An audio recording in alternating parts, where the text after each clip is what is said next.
Na wakati mwingine mtu akisema kumekuwa na mafanikio ya diplomasia ya kiulinzi, nadhani watu wanaiona kama ni kitu chepesi, lakini tuna mfano hai hapa juzi, wala sio muda mrefu, ambapo mmeona baadhi ya watu waliotaka kuja kujipenyeza ndani ya nchi yetu na kuleta vurugu.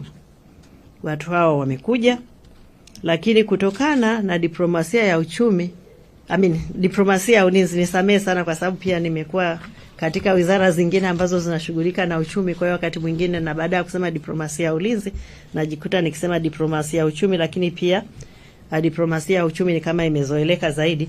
Mmeona jinsi gani mataifa ya hao waliotaka kujipenyeza na kuleta fujo yamekuwa mstari wa mbele kuitetea Tanzania. Mmejionea ndugu zangu, si ndio?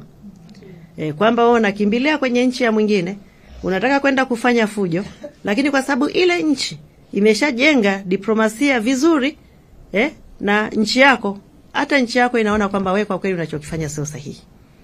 Kwa hiyo haya mambo ya kuimarisha diplomasia ni mambo muhimu sana.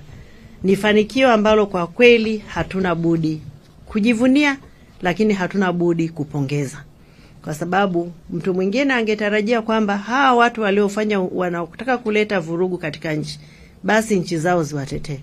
Lakini kwa sababu tunafanya kazi pamoja kama hivi nilivyosema, tunakutana, tunaongea, tunajadiliana, tunafanya mafunzo ya pamoja, tunafanya mambo ya pamoja, kwa hiyo tunakuwa kitu kimoja. Na kwa sasa dunia ya sasa wanaita ni bora kuepusha vita. Kwa hiyo nachukua jitihada zaidi za kuepusha vita kwa kuimarisha diplomasia ya ulinzi na usalama kuliko kuanza kuingia katika mapambano. Ukiingia katika mapambano utapoteza rasilimali za kutosha, utaumiza wananchi wako na utajikuta kwamba unarudi hata nyuma. Kwa hiyo hiki sio kitu ambacho watu wakichukulia tu wanasema kila siku kuimarisha diplomasia, kuimarisha diplomasia, kuimarisha diplomasia ya ulinzi. Ina faida gani? Ina faida kubwa sana.